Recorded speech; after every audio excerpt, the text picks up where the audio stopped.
सबसे बड़ा सवाल, चंद्रयान को सीधे चंद्रमा पर भेज सकते हैं तो इतना घुमाने की जरूरत क्या है? जब नासा 4 दिन में अपना यान चंद्रमा तक पहुंचा देता है तो भारत को 42 दिन क्यों लग रहे हैं? इन सवालों के जवाब में दो प्रमुख चीजें हैं।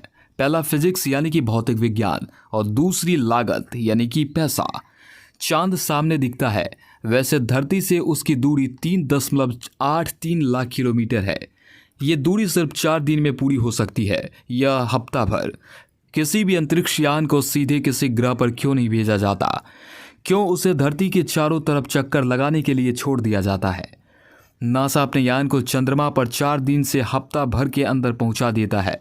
इसरो क्यों नहीं ऐसा करता? क्यों 4 दिन के बजाय 40 से 42 दिन लेता है इसरो? क्या इसके पीछे कोई खास वजह है? वजह दो है। पहली बात तो ये, धरती के चारों तरफ घुमाकर अंतरिक्ष यान को गहरे अंतरिक्ष में भेजने की प्रक्रिया सस्ती पड़ती है।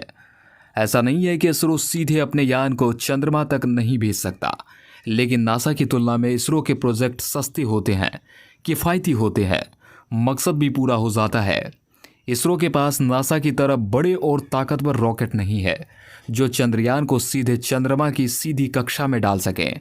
ऐसे रॉकेट बनाने के लिए हजारों करोड़ रुपये खर्च होंगे। बाकी दुनिया से किफ़ायती होता है इसरो का मिशन। चीन ने 2010 में चांगई 2 मिशन चंद्रमा पर भेजा था। वो 4 दिन में चांद पर पहुंच गया था। चांगई 3 भी पहुंच गया था। सोवियत संघ का पहला लूनर मिशन लूना 1 सिर्फ 36 घंटे में चांद के नज़दीक पहुंच गया था। अमेरिका का अपोलो 11 कमांड मॉड्यूल कोलंबिया भी 3 एस्ट्रोनॉट्स को लेकर 4 दिन से थोड़ा ज़्यादा समय में पहुंच गया था। चीन, अमेरिका और सोवियत संघ के पास इन अंतरिक्ष यानों के लिए बड़े रॉकेट्स का इस्तेमाल किया था। चीन चांग ज़ेंग 3C रॉकेट इस्तेमाल किया था। इस मिशन की लागत थी 1026 करोड़ रुपये।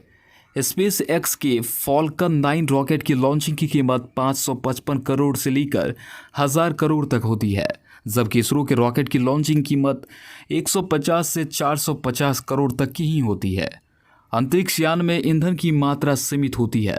इसका इस्तेमाल लंबे समय तक करना होता है, इसलिए भी उसे सीधे किसी अन्य ग्रह पर नहीं भेजते, क्योंकि इसमें सारा ईंधन खत्म हो जाएगा, फिर वो अपना मिशन पूरा नहीं कर पाएगा।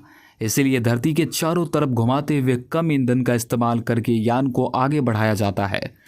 धरती की गति और ग्रेविटी का फायदा उठाता है रॉकेट को सुदूर अंतरिक्ष में भेजने के लिए ज़रूरी है कि उसे धरती की गति और ग्रेविटी का लाभ दिया जाए। इसे ऐसे समझा जा सकता है, जब आप चलती बस या धीमी गति की ट्रेन से उतरते हैं तो आप उसकी गति की दिशा में उतरते हैं। ऐसा करने पर आपको गिरने की आशंका 50% कम हो जाती है। इसी तरह अगर आप सीधे रॉकेट के अंतरिक्ष की तरफ भेजेंगे तो आपको धरती की गुरुत्वाकर्षण शक्ति ज़्यादा तेज़ी से खींचेगी। धरती की दिशा में उसकी गति के साथ तालमेल बिठाकर उसके चारों तरफ चक्कर लगाने से ग्रेविटी पुल कम हो जाता है। ऐसे में रॉकेट या अंतरिक्ष यान को धरती पर गिरने का खतरा कम हो जाता है। धरती अपनी धुरी पर करीब 1600 किलोमीटर प्रति घंटा की गति से घूमती है। इसका फायदा रॉकेट या अंतरिक्ष यान को मिलता है।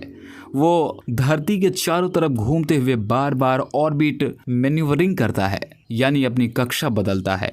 कक्षाओं को बदलने में समय लगता है। इसीलिए चंद्रयान 3 को चंद्रमा पर जाने के लिए 42 दिन का समय लग रहा है, क्योंकि चंद्रयान 3 को 5 चक्कर धरती के चारों तरफ लगाना है, फिर लंबी दूरी की लूनर ट्रांजिट ऑर्बिट में यात्रा करनी है। इसके बाद वो चंद्रमा के चारों तरफ कक्षाएं बदलेगा। इसरो ने अब तक चंद्रयान 3 की 2 बार कक्षाएं बदली है। पहली बार 36,500 से 41,603 हज़ार किलोमीटर में पहुंचाया, यानी एपोजी बदली। इसके बाद दूसरी बार 173 किलोमीटर से 226 किलोमीटर की दूरी बदली। तो दोस्तों, आशा करते हैं कि आज की जानकारी आपको बेहद पसंद आई होगी। मुलाकात करते हैं आपसे ऐसे इंटरेस्टिंग जानकारियों के साथ। तब तक के लिए आप सभी को नमस्कार। चैनल को सब्सक्राइब करके बेल आइकन को दबाना बिल्कुल मत भूलिएगा।